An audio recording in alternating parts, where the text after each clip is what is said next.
You're listening to the Morphology Podcast.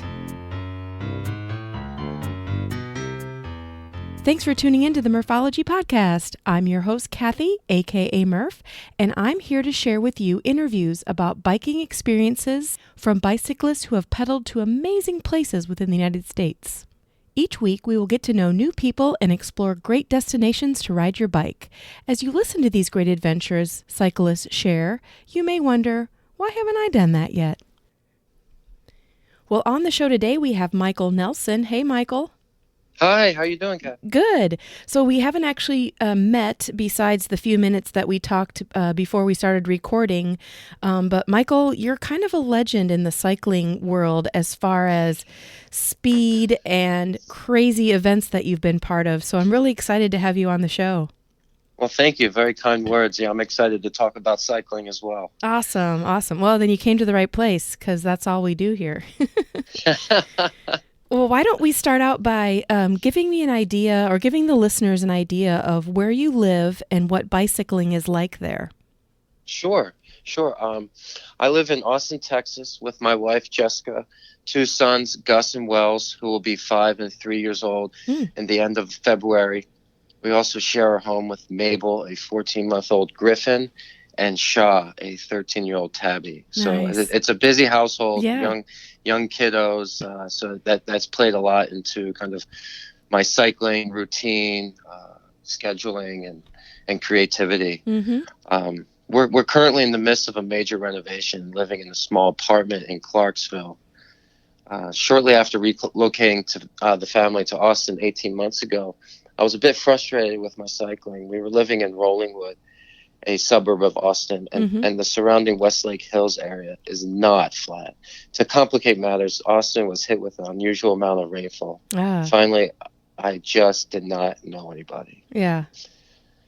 So you can imagine coming from the relatively flat city to the rolling hills of Austin, wet, rocky mountain bike trails, and no guide around town. I was a bit down on my new home. Mm-hmm. I eventually bought a set of rollers so that I could at least get some riding in.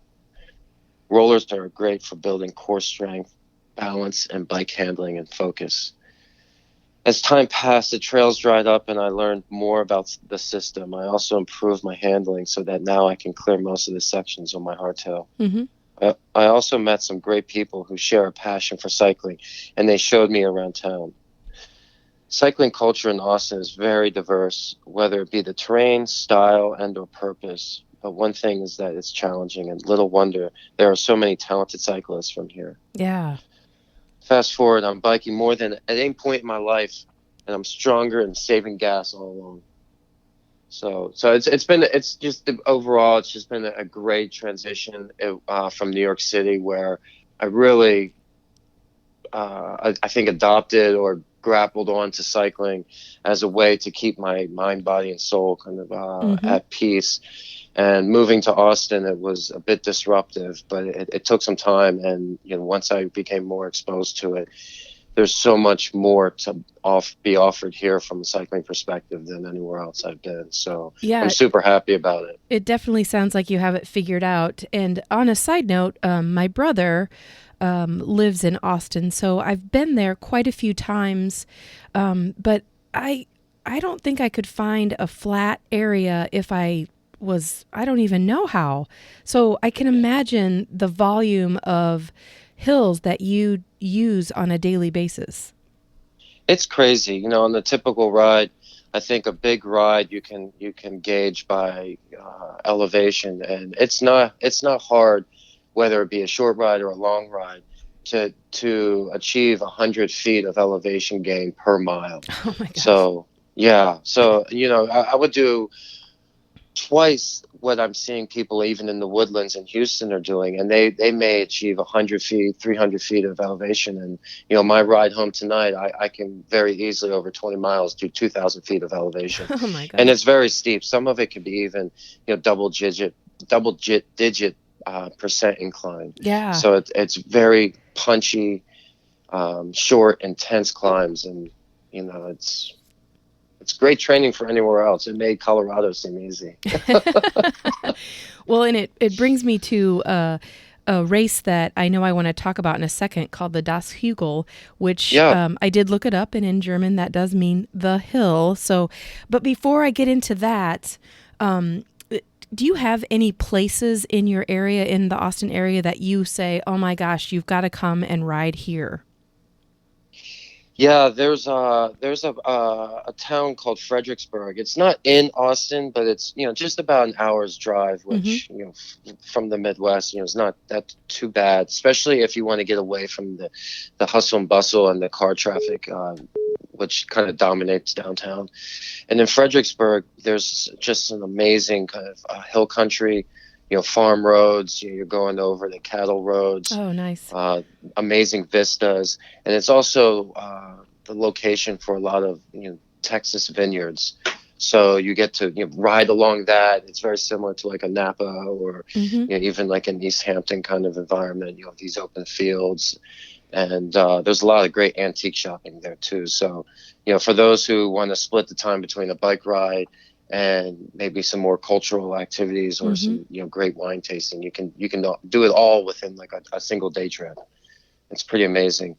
Um, and as we spoke about before, it took me some time, but once I did get my climbing legs, riding around Westlake Hills is pretty amazing. There are these series of twisty, punchy climbs that wind around a really big, I think, hilly landscape that has been occupied by residents over time. So the houses are set back in the wooded forest, and these roads are pretty narrow, twisty, punchy, up and down, very intense bike rides, Mm-hmm. but beautiful all along the way too. And since you have, residents living in that area, are they pretty friendly with bikes? Like, do they share the road? They're for the most part, Yeah. yes. It's also because they can't go very fast either. Oh, sure. Generally we'll be going about the same speed, about 25 miles an hour, Mm-hmm. and and I ride pretty visibly. I like to say big. I'm a fairly tall individual. I'm about 6'5", so I in itself, am in the view of the drivers. But I also put some lights on my bike too, which even during the day they flicker and they catch your eyes. So you have to. But on some of the other roads, which I like to ride, the traffic is a little bit faster. It's a little bit disconcerting, but they do have a little bit larger bike lanes. Mm-hmm. But you just got to really just keep your head on the swivel regardless. I mean, I think some of that sensibility I learned from riding in New York City. Yeah, I was just going And to ask you about that. yeah, New That York City, you really you have to have your head literally on the swivel, but the cars and primarily the taxis are scared to death of hitting a cyclist. So, it's definitely a compromise and a mutual respect that everyone has to have for each other. And I think I've learned some of that bravery while yeah. cycling in the city.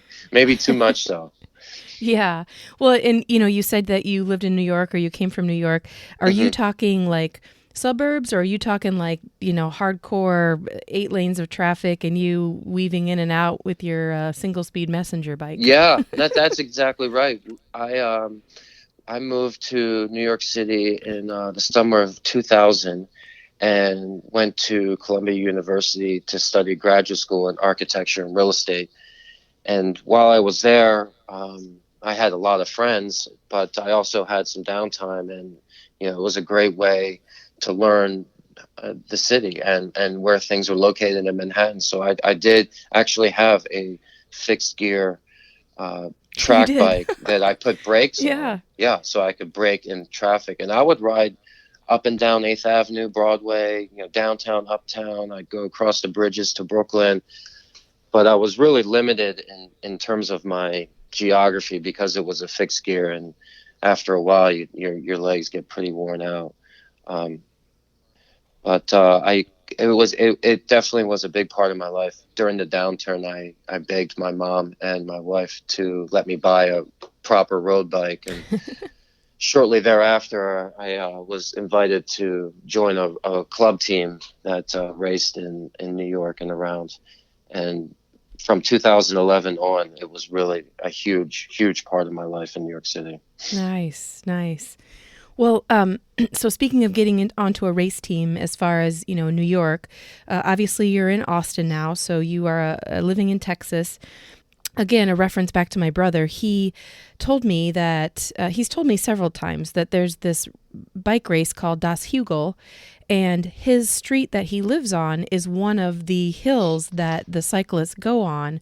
And so he's telling me all about it. And then he mentions that you have done this race. So I'm like, oh my gosh, I got to talk to this guy. So tell us about Das Hugel, maybe whatever you want to tell me about it. And then I probably have some questions. Sure. It's simply it's a 110-mile plus unsupported road bike ride throughout Austin. And the knuckleheads, whoever devised this route, aimed to hit every climb in Austin that was of significant, either elevation, incline, sequence. So over that 110 miles, the participants climbed over 13,000 feet of elevation, depending on your computer. And this is in one day, right? One day, and as we were speaking before, but the climbs in Austin are far different than the climbs in Colorado, where you could do a 10-mile climb.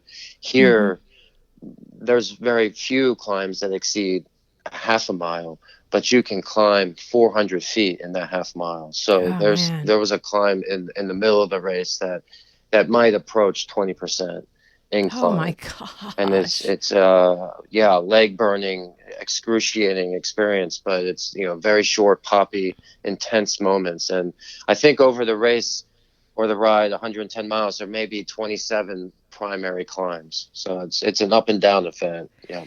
Wow. And you said it's unsupported. So do people just choose to do it because they want to say they did it?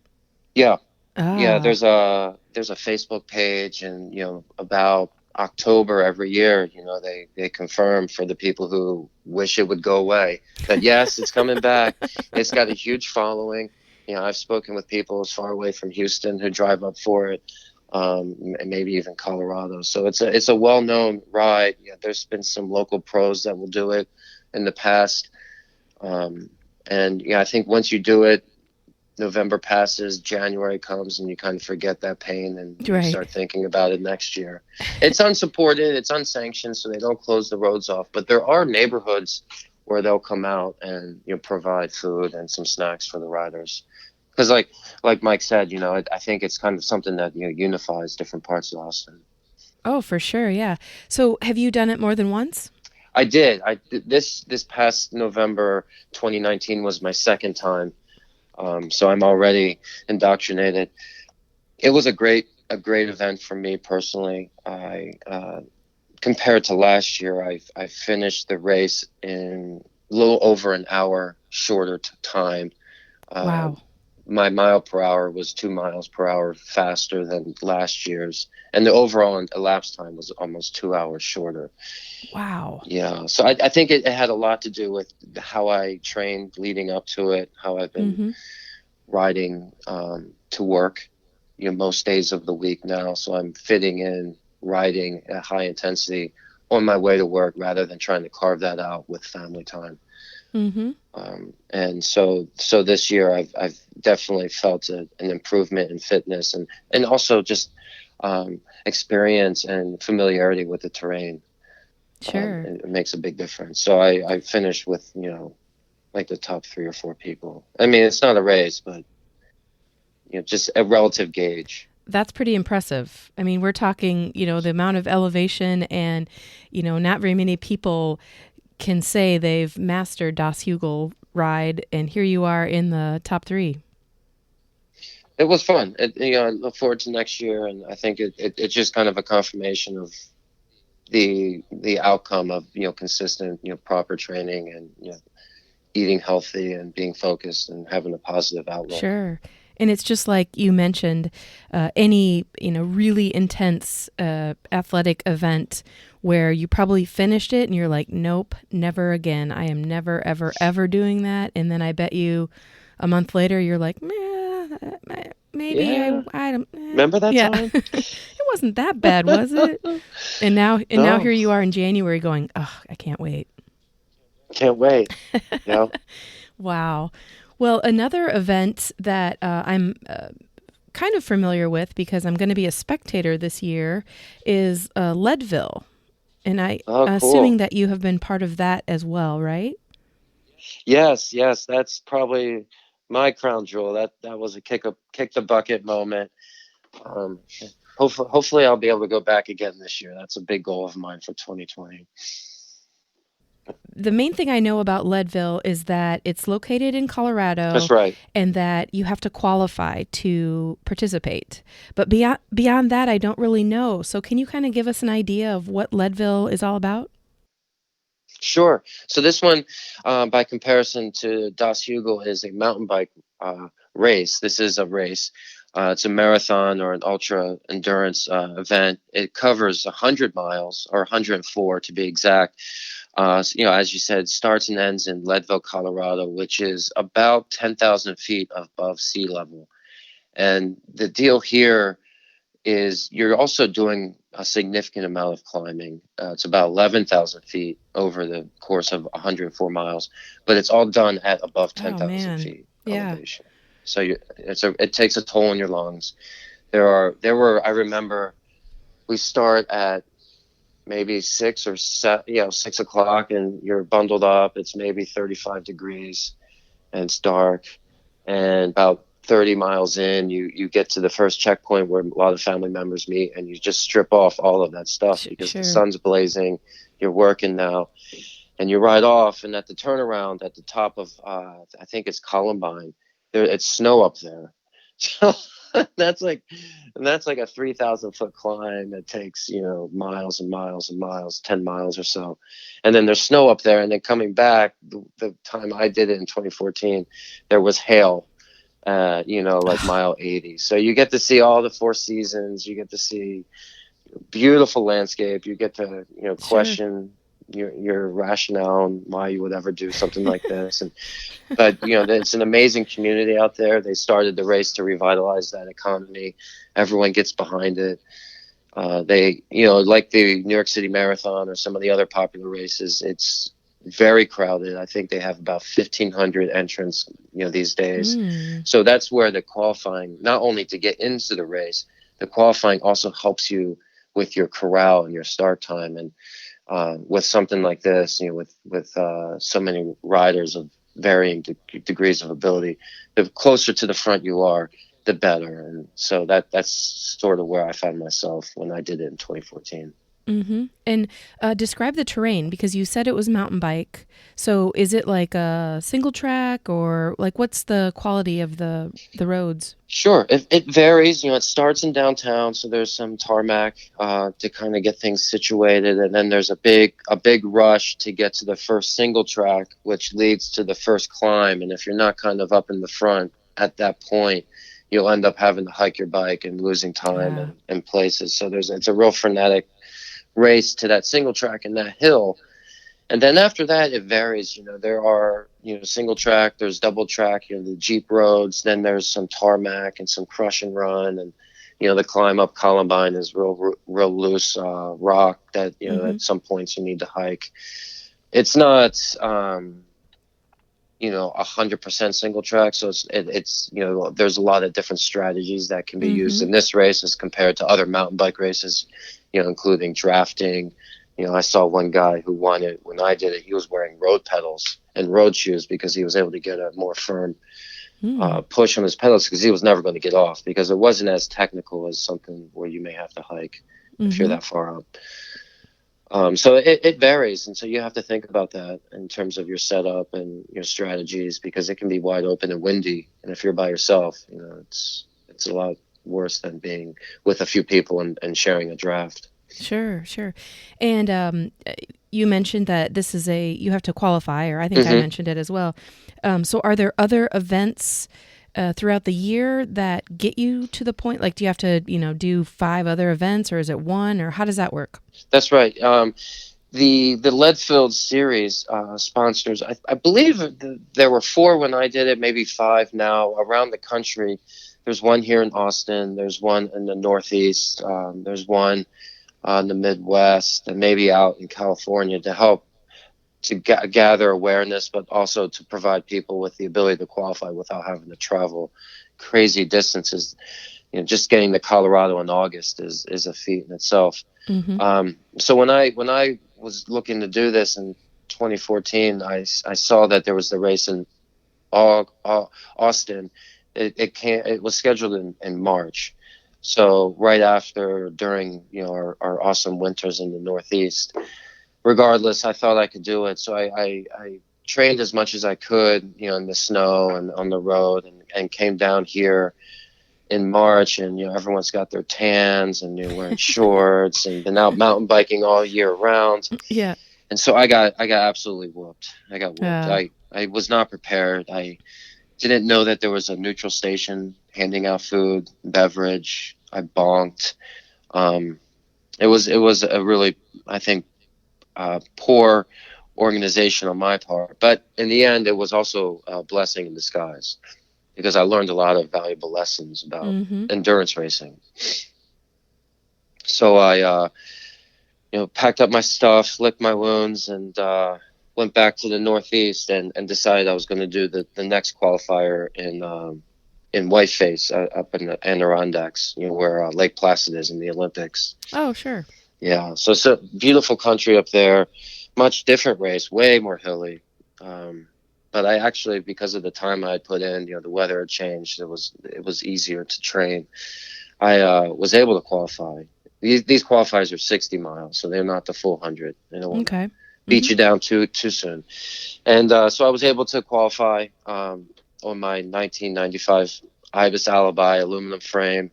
All these other folks are racing on carbon fiber and 29-inch wheels with disc brakes, and I had my vintage mountain bike out there. But sure enough, I did it. I got it done. I got the coin, and we were set to go to Leadville. Sweet. Did you get a new bike before you actually hit Leadville? I tried to break it. I tried whatever I could, but no one was buying it this time around. So I had to stick with my guns and race this one in Leadville. Yeah. Oh, that's awesome. Yeah. How about any other organized rides that you have been proud to be part of? Sure. I actually, one that sticks out is simple, like the Bike MS, for the multiple sclerosis. Sure, I find those events really rewarding. I've ridden in some of those. I've also chaperoned riders in those too, with some racing buddies, and we make it a good long day out of it. So those are positive, where we can raise money for good, but also get out on our bikes and ride. And I've got some races coming up that I'm pretty excited about. I'm starting to look at more mountain bike races around Austin. There's a pretty vibrant culture here. They've got a marathon series. I did one in December, which turned out really well. And there's looking forward, there's the Austin Rattler qualifying event is coming up in March of this year, which I'm signed up to do. Oh, okay. And hopefully we can qualify for Leadville again. That would be the goal. Yeah. And I'll be there to meet you and cheer you on. Oh, hopefully, yeah. Hand me up one of those goos. Yeah, exactly. Or Coca-Cola. I was going to say, on a side note, I went to New York and did the 5 Boroughs ride. Yes. So I was able to ride my bike all over New York and the surrounding areas. But luckily, all the streets were closed and there was tons of police keeping, all of us safe. So, but that was a white knuckle ride. I don't know if you've done it before, but with 35,000 people of all kinds of ability, I mean, it was a crazy day. You have to, be patient with those. That's certainly not a race. Again, the closer you are to the front, the better. But you never know when someone's going to come diagonally right into your handlebars. Right. And, someone wearing a clown costume is, going on, a funny bike. So yeah. But it was a great day, just because, you get to see so much of the area, and it's just cool to be part of something so massive. It's unique to be able to ride through the city when there's no traffic. Yeah. It's a great experience. It's very cool, especially along the water. Yes, yeah, definitely. And then taking a ferry back was pretty cool too. Right, from Staten Island, yeah. A quick interruption to tell you this week's podcast is sponsored by Lizard Lips Lip Balm. These great lip balms contain natural ingredients, come in a variety of flavors, and you can choose certified organic or balms with sun protection. Check it out at lizardlips.net. Now back to the show. So when you think about riding your bike, what is it that makes you want to ride your bike? It's a sense of freedom for me. I taught myself how to bike when I was 5 years old, and I just remember the freedom I felt when I was able to jump that curb and just go where I wanted to go. The benefits to my mind, body, and soul. It's really kind of my therapy. I do enjoy biking in groups, and I've met several friends and lifelong friendships through biking. Even found a job on the bike. But I do find my best times are when it's just me and I'm able to pick my route and pick my speed and kind of just lose myself in my own thoughts. That's really why I strive on a daily basis to get my bike, is just because it allows me to reset myself and get on with the day. And I show up at work, after my intense bike rides, I think just clear mind, ready to, attack the day. And it's a great way to start and finish. Yeah, definitely. Like, you mentioned you commute quite often to work, and I can tell you firsthand that my mindset, my demeanor, just how you feel is completely different from when you drive a car to work and you fight traffic and just, hassle versus the freedom of a bike ride. I can't tell you how many times I've had a little smirk leaving off the office here, and we work along a very busy thoroughfare, 360, and I'm just cruising by traffic, and they're sitting there, same traffic, same day, different day, over and over and over again, and I'm passing them, and it's a game with me to see how long I can ride before the same person passes me miles down the road. Yeah. That's awesome. Quite honestly, it can take me the same amount of time or variable to ride my bike as it does to drive. Mm-hmm. So I save gas. I get myself in the proper state of mind. I'm getting a very good workout. And I think it lessens the pressure of me trying to fit in my bike riding, and compromising time with family, as that becomes more and more important as we all grow up. Sure, yeah, and I'm guessing since your children are really, really young, Mm-hmm. you may not be doing recreational riding with them yet, but I'm assuming it's in their future. Oh, absolutely. Absolutely. I will caution that response with, will be happy that my boys will do anything. Yeah. They are very much boys. They like their cars. We like building with blocks. They are getting up on their scooters, and they do see me coming home Mm-hmm. in my bike gear and, wasted after a ride. And they, I think, sense that, and they see me watching cycling on TV, and they're like, "Hey, that's Dada racing his bike." I'm like, "I wish." Yeah.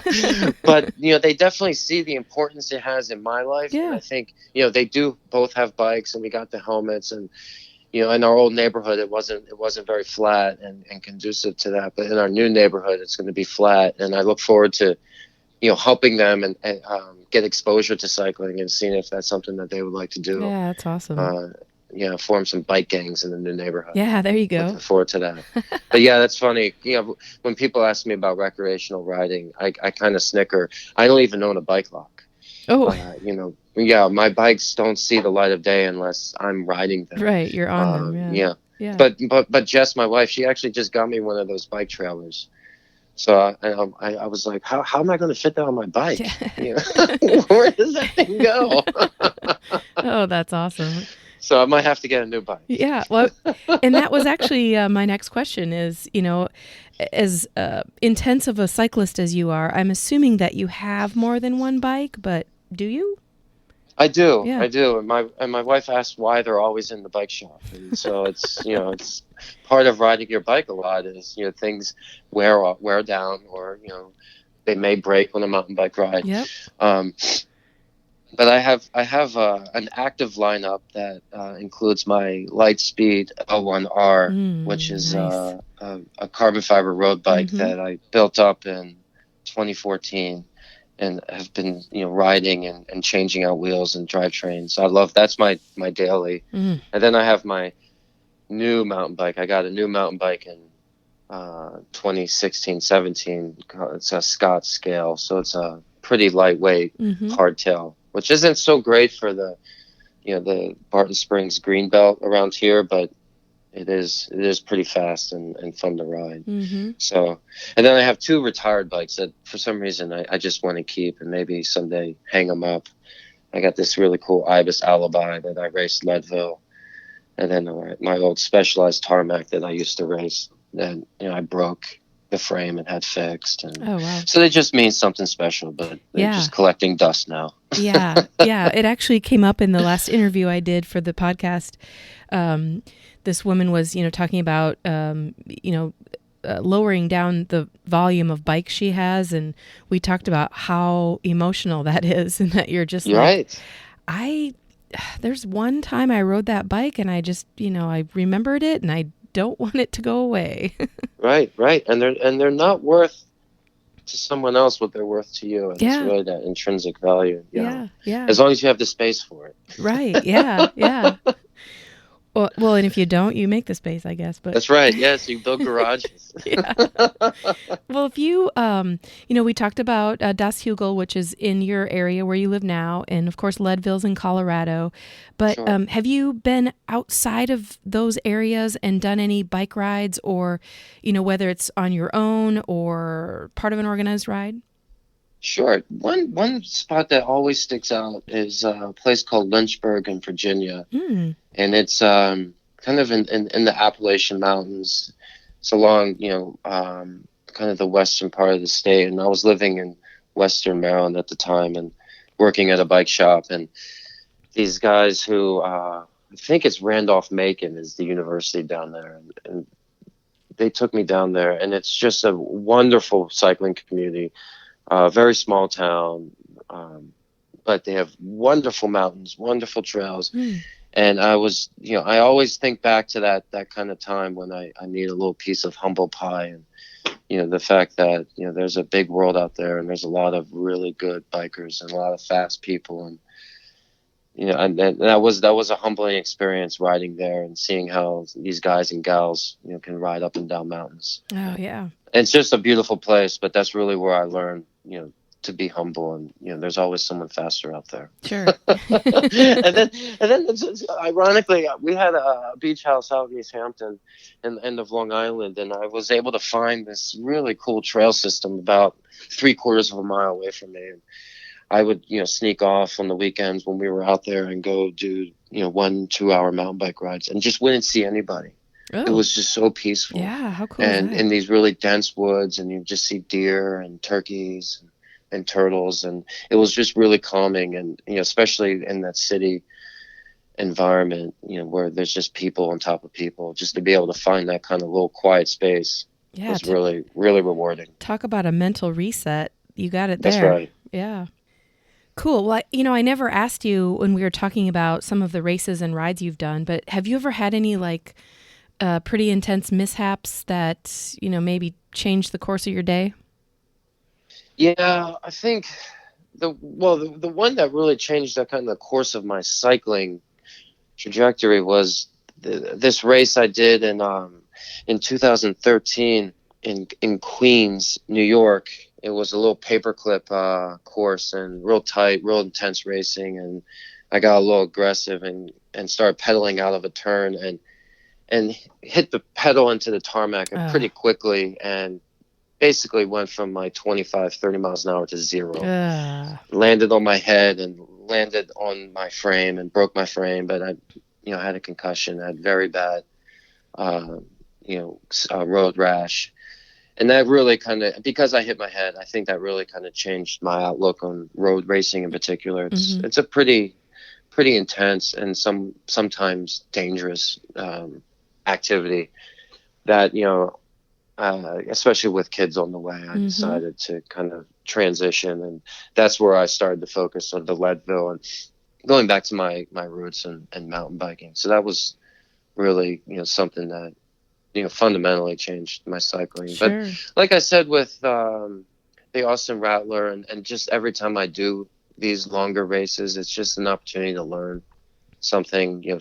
Things go wrong, and I used to just get so bent out of shape when I would get a flat tire, Yeah. or a piece would break, and you see, that doesn't end your cycling forever. It's just maybe like an inconvenience, for that day, and to learn to make these a positive experience. And that's the only reason I come back and do it again tomorrow, is because I got some enjoyment out of it. Yeah. Yeah. So there are like, intermediate mishaps, like even Leadville, there was stuff that went on that, make or break a couple minutes, and those minutes mean the world to certain people. But that happens. The crashes are the ones that are the most troublesome. Sure. Unfortunately. Yeah. Memorable and life-changing. You're right. Yes. Yeah. And sometimes expensive. Yeah, exactly. Yeah. I'm assuming that you track. I'm a super amateur cyclist, and I track every single mile that I do. I'm assuming that you're similar to most cyclists, and that you do. Like, do you have any idea of mileage that you do in a typical year? Yeah, I was just looking. We just finished 2019, and this platform called Strava is really big in promoting the social aspects of riding, but also promoting, individuals' achievements and getting better each year and going farther and climbing higher. And last year was a good year. Biking to work, I just wrote down 290 hours of riding last year. Wow. And that was about 5,600 miles. That's awesome. And about 315,000 feet of climbing. Oh, so jeez. But I'm happy about it. It's getting closer to the numbers I was doing when I was racing. But you look at the pros and how many miles, or even people who have, more time at their disposal. It's crazy what people can do. And it's really fun, and it drives people to do more because you see what other people are doing out there. Yeah. It's really, I think, been a very good benefit to the cycling community. Oh, definitely. Yeah. Being able to track that, and we always say, it doesn't count unless you see it on Strava. Right. So, there's that masochistic kind of slant to it. But at the same time, you don't know how well you're going unless you track it and try to improve upon it. Right. And that feeling when you're on in new territory, and then you realize that somebody else has documented their time, and you're like, oh, it's on now. Yeah, that's right. Yeah, there's a friendly competition. Yeah. Well, speaking of friendly competition, do you have anything on the calendar for this year besides trying to qualify for Leadville? Yeah, I'm there was a really good ride that I did last year at Pace Bend. Really nice road race, and the culture here is a little bit more relaxed, and that was a very well run race. I'd like to do that. I'd like to do this Austin Rattler, try to qualify. I've tried that race 2 times in the past, and with I guess decent outcomes, but I've not been able to qualify for Leadville. So maybe this 3rd time will be the charm. Yeah. I'm really looking forward to that. And then I'd like to do some of these sponsored rides. There's some rides that go out to some of the vineyards or go out to some of the breweries. There's definitely a lot of group rides around Austin. It's a good community, and there's always a lot going on. Awesome. So I don't generally do a lot of the organized stuff. We got Das Hugel coming up in November. So maybe there's like 3 or 4 I do a year, and then the rest is just pure riding, freelance. Yeah. Well, and plus commuting to work, even though... And commuting. Yeah, right. That's, it's something, you have to go to work, but the enjoyment of cycling and, like you said, watching people in their cars going at the same speed, like, that's hard to beat. Yeah, and it helps me keep on top of things. I don't have to train specifically for a race. Like, hey, if a race is coming up, well, I've already been, doing my thing. So I feel like I can kind of just jump in and see how things are going, Yeah. to kind of gauge where I am for the big goals. So it's less stressful from that perspective too. Like, hey, I didn't know there was a race coming up this weekend, but maybe I can do it. Yeah. Just because I've been riding. Yeah. So, but the racing is not always the big thing for me. I do like doing these Das Hugel. I do like doing, the big group rides. Mm-hmm. I think that's where life is going from a cycling perspective. And I also really want to try out some of the gravel riding. I know that's something that you're into as well. And that's something that I think is definitely the next venture. It combines the best of road riding as well as mountain biking, and then you just got a great community supporting it. Yeah. And then before you know it, you've got another bike in your garage, which is the gravel bike. That's the gravel bike, because you can't do it with a mountain bike and you can't do it Right. with a road bike. Yeah. And the gravel bike would be perfect to carry the trailer with the kids. Oh, there you go. Or the dog, so. Perfect. Yeah. Well, Michael, this has been awesome just to, learn about you and hear about these epic rides and races that I will never participate in, but will certainly spectate. There you go. Yeah. Root us on, all these crazies. Yeah, that's right. Yeah. Well, thanks so much for being on the podcast. Thank you, Kathy. I really appreciate the time, and it was a pleasure to meet you, and hopefully we can do this again soon. Yeah, sounds great. Well, that's it for this week. If you have a moment, please go to your favorite podcast platform and subscribe, rate, and review the Murphology Podcast. Also, check out murphologypodcast.com to find all kinds of great info. And if you have a topic, email me at murphologypodcast@gmail.com. I'll leave you with this quote from the Unwritten Book of Murphology. This quote comes from Graham Nash. Life is not perfect. It never will be. You just have to make the very best of it, and you have to open your heart to what the world can show you. Sometimes it's terrifying, and sometimes it's beautiful. Think about it.